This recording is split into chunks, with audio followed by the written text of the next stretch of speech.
नमस्कार, मैं मनोज मस्ताना। आप देख रहे हैं मेरे यूट्यूब मंच। आपका बहुत बहुत स्वागत। दोस्तों, आज हम खबर में ही आपको स्पेशल लेकर के आ रहे हैं। ऐसे धाम ट्रस्ट पर आए हैं, जंगली बाबा धाम ट्रस्ट पर, जहां बहुत दूर दूर से लोग आते हैं। जंगली बाबा के बारे में बताया जाता है कि साईं बाबा का जब समाधि लिए थे, श्री साईं बाबा, उनके 8 साल बाद इनका समाधि हुआ था। जबकि अगर पावर देखा जाए और ये शक्ति देखा जाए तो जंगली बाबा की शक्ति बहुत ही ट्रेन रोकने तक की बात कही जाती है। अभी भी प्रभाव दिखता है। जैसे यहाँ पर बहुत सारे मरीज आते हैं, मिर्गी वगैरह के, वो यहाँ से ठीक होकर के जाते हैं। तो जंगली बाबा धाम ट्रस्ट के हेड सचिव है ना आप, डायरेक्ट प्रबंधक। हाँ, जंगली बाबा धाम ट्रस्ट के प्रबंधक राहुल उपाध्याय जी हैं, और इनसे हम पूरा यहाँ के बारे में समझने की कोशिश करेंगे। लेकिन उससे पहले आपको 2 मिनट में मैं ये बता दूं कि जंगली बाबा की समाधि 1926 में हुई थी, और 1926 में समाधि के बाद से इसी जगह पर, हम इसी लोकेशन पर, जो आप फ्रेम में देख रहे हैं मंदिर, ये बाबा की है। और हम मंदिर के अंदर भी जाएंगे तो आपको बाबा की फुटेज पूरा दिखाएंगे कि बाबा कैसे, उनकी मूर्ति है। और यहाँ पर लोग अक्सर आते रहते हैं। अभी एक बहुत बड़ा बाबा का शताब्दी समारोह मनाया जाना है, जिसमें वृंदावन के प्रसिद्ध कथावाचक पुंडरीक गोस्वामी जी महाराज आ रहे हैं उसमें कथा कहने के लिए। और हर साल यहाँ पर यज्ञ होता ही है बाबा के स्थान पर। तो पूरी हम बाबा के बारे में आपको विस्तार से बताएं। और सबसे पहले बाबा के बारे में जानना जरूरी है, जो कि हम सबसे पहले राहुल जी से पूछते हैं। राहुल जी, आपका बहुत बहुत स्वागत है हमारे चैनल पर। अब जरा बाबा के बारे में विस्तार से बता दीजिए। जी जी।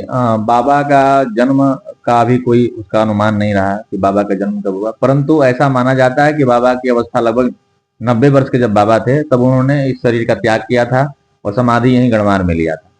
बाबा ऐसे मूलतः यहीं पे समीप में एक रसना एक जगह है, वहां के समीप एक जाम गांव है। उस गांव के सेंगर क्षत्रिय वंश बाबा उत्पन्न हुए थे, और जन्म से ही बाबा सिद्ध थे। उनको जैसे कहा गया ना, पूर्व जन्म में सोया विद्या, तो बाबा के पूर्व जन्म से ही वो सिद्धता उनको मैंने प्राप्त थी। क्योंकि लोगों ने बहुत कहानियों के माध्यम से, उन लोगों ने साक्षात देखा है कि बाबा तमाम तरह की बाल्यकाल में लीलाएं किए। तो बाबा जन्म से सिद्ध थे, और सिद्धता के कारण जो है आज उनकी इतनी बड़ी पराकाष्ठा है, उनके ज्ञान की, उनके ध्यान की पराकाष्ठा है कि आज जो भी व्यक्ति समाधि में बाबा है, समाधिस्थ हो गए, लेकिन जो भी जिस कामना से व्यक्ति आता है, निश्चित उसकी कामना पूर्ण होती है। ये बाबा का बड़ा विशिष्टता रहा है जीवन में। और जीवन काल में, बाल्यकाल, और एक और बाबा की विशेष बने विशिष्टता हम आपको बताएं कि बाबा के अजान बाहों थे, घुटने से नीचे बाबा की बाहें थी। और ये जो है भगवान के महापुरुषों के लक्षण में ऐसा वर्णन आया है।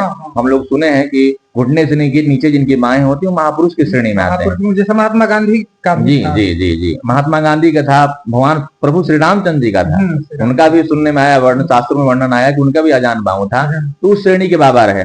और जो अष्ट सिद्धियां हैं, जिनको आप लोगों ने सुना होगा, अष्ट सिद्धि नवनिधि के दाता, हनुमान जी की चालीसा में, तो अष्ट सिद्धियां बाबा के अंदर व्याप्त थी।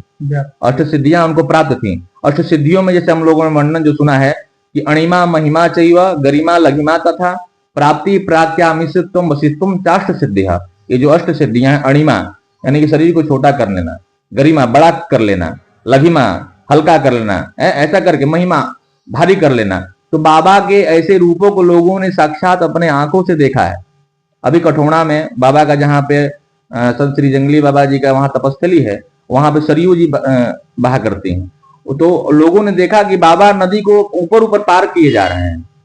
खड़ाऊ पहनते तो बाबा नदी के उस पार चले जाते जी, मतलब पानी के ऊपर। तो ये अष्ट सिद्धियों में एक सिद्धि आती है, जो हवा को, जो जैसे आप लोगों ने सुना होगा कि भगवान रामचंद्र जी 12 कलाओं से उत्पन्न हुए थे। हर एक मनुष्य में, हर एक जीव में कुछ ना कुछ कलाएं होती हैं, जिसमें भगवान रामचंद्र जी के पास 12 कलाएं थी।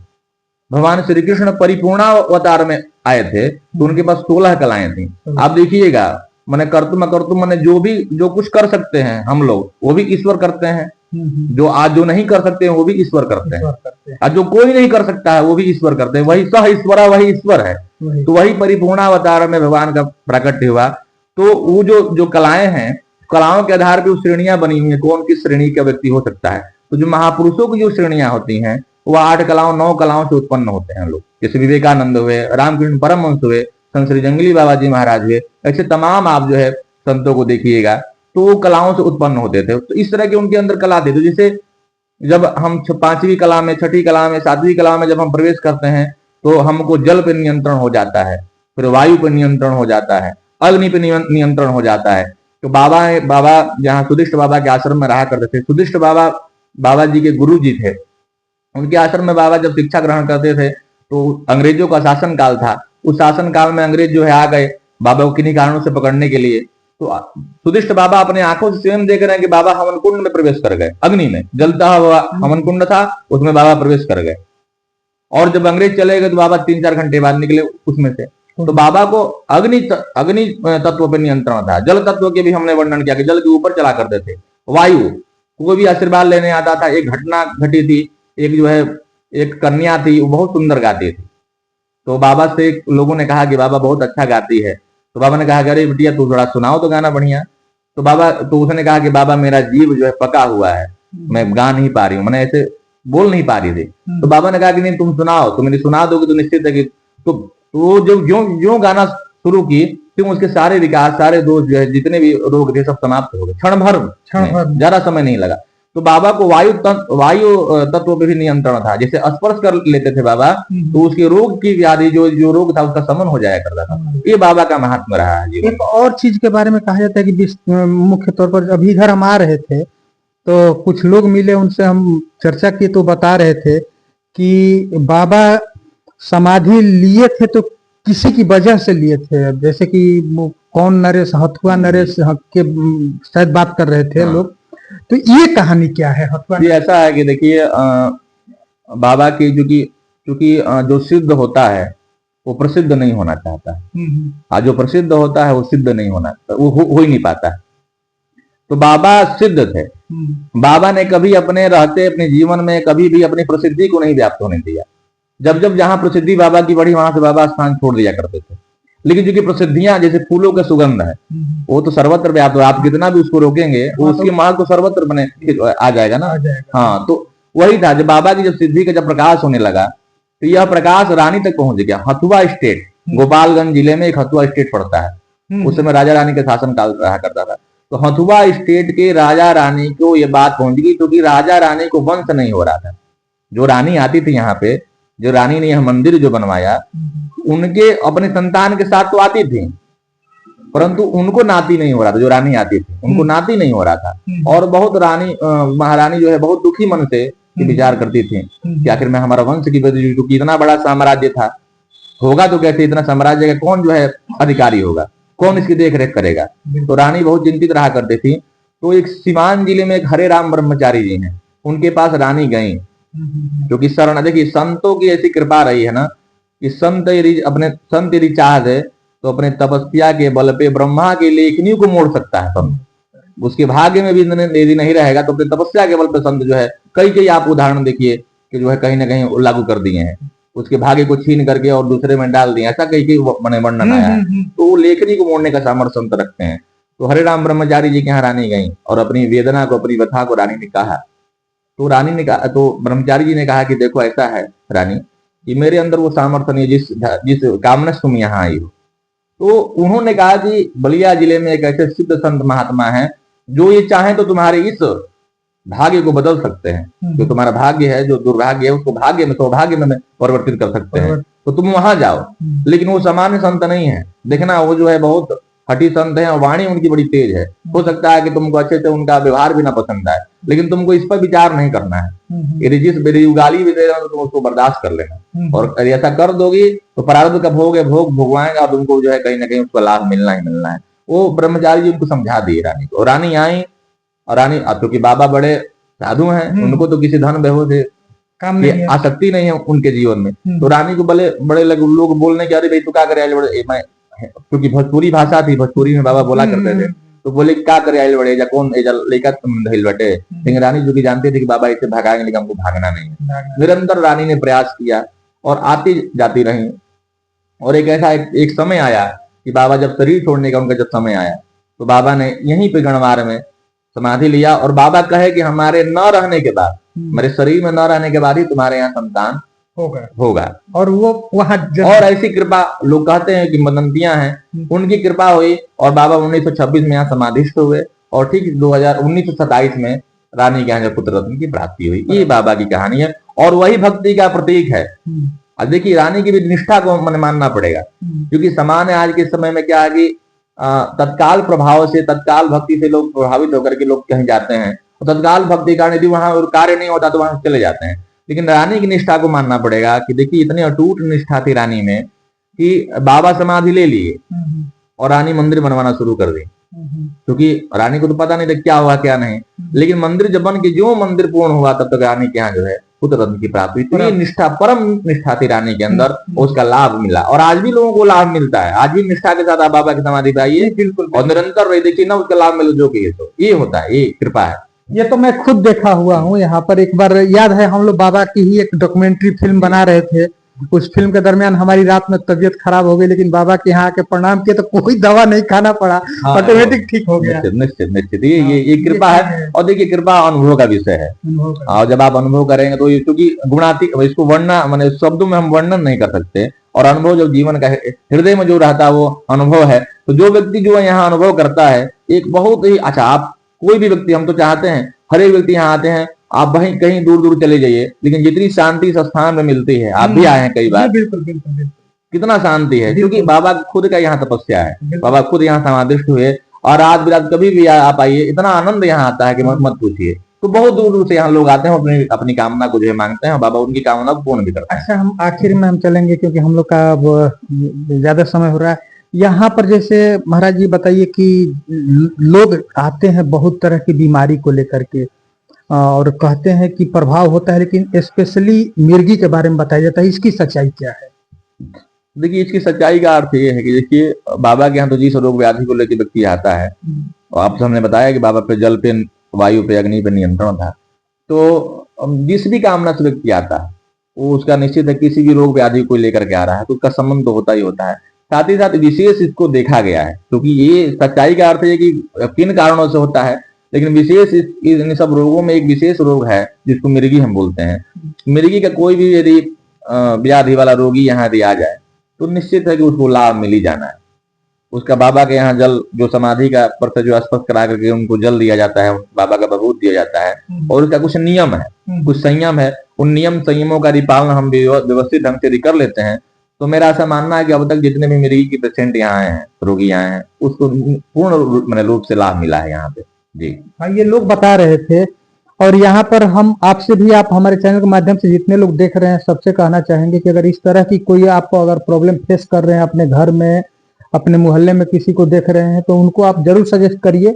बलिया जिला के गणवार में स्थान है सप्तरी जंगली बाबा धाम मंदिर, जो मंदिर आप लगातार फ्रेम में देख रहे हैं। तो इसी स्थान पर आना है और बाबा के यहाँ प्रार्थना करना है। बाबा के यहाँ से उनके समाधि स्थल पर से जल स्पर्श करा करके भभूत दिया जाता है और कुछ यहाँ पर लगता नहीं है, निश्चित तौर पर समाधान होता है। और यहाँ जो आस्था और विश्वास के साथ आएगा तो उसकी मन्नत निश्चित पूरी होती है।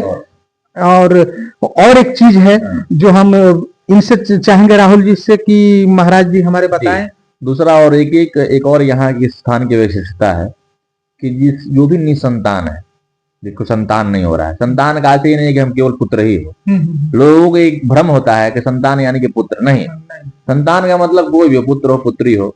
तो जो भी निसंतान है, जिसको संतान नहीं हो रहा है प्रभु, तो निश्चित रूप से यहाँ आने पर वही जल भभूत का प्रयोग करके कामना से कर दिया जाता है तो उसको संतान हो जाता है जी। उसका तो प्रत्यक्ष प्रमाण हुआ, उसी का प्रतीक है यह मंदिर। तो वो प्रतीक का जो मंदिर है वो आज भी वो धारणा, वो विश्वास, वो व्यवस्था यहाँ चली आ रही है। आज भी बहुत, आप देखिएगा धनतेरस पर जब बाबा का जब मेला लगता है तो उस मेले में पता नहीं कितने लोग यहाँ पर आकर के सतनाम बाबा की कथा श्रवण करते हैं। उनकी मनौती होती है कि बाबा ऐसा मेरे संतान हो जाएगा तो मैं आकर आपके दरबार में कथा श्रवण करूंगा या करूंगी। तो इस तरह के जो भी, तो आप धन आदि इसका प्रमाण जानना है तो धनतेरस पर आइए, मेला लगता है उस दिन देखिएगा पूरा मंदिर प्रांगण भरा रहता है। किस मनौती से? ये आपकी मिर्गी है, निसंतान, जिसको संतान नहीं हो रहा संतान हो जाता है, या बहुत विशेष कामनाएं होती हैं, उन कामनाओं की पूर्णता के लिए यहाँ हम तो कई बार आए भी हैं। हम कई बार आए। दूसरा एक और इस चैनल के माध्यम से एक अपील मैं करूंगा कि अभी आपने प्रथम बार ही जो कहा कि शिरडी साईं बाबा का जो समाधि हुआ 1918 में हुआ, और संत श्री जंगली बाबा जी की समाधि 1926 में हुई। तो अब यह वर्ष आ गया है 2026 में हम लोग बैठे हैं आज के दिन, और धनतेरस के दिन बाबा की समाधि हुई थी। तो जब धनतेरस जो तिथि आएगी उस दिन बाबा का 100 वर्ष पूर्ण हो जाएगा। तो उस अवसर पे यहाँ पे बहुत ही बड़ा यज्ञ का आयोजन किया जा रहा है, बहुत विशाल यज्ञ का आयोजन। यज्ञ हरिहरात्मक महायज्ञ होगा, कुंड बहुत सारे यहाँ रहेंगे, और अनेक ब्राह्मण भी यहाँ विद्वज्जन रहेंगे।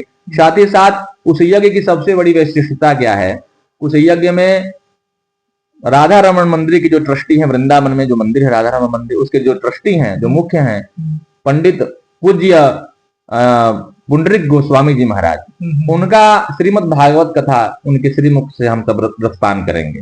हाँ, और बहुत ही अद्भुत आनंद आने वाला है। और यज्ञ का जो डेट है वह डेट है 28 अक्टूबर 2026 से लेकर के 7 नवंबर 2026 तक। यह जो 11 दिवसीय यज्ञ होगा, और अनेक यहाँ इस सिद्ध महात्मा आने वाले हैं।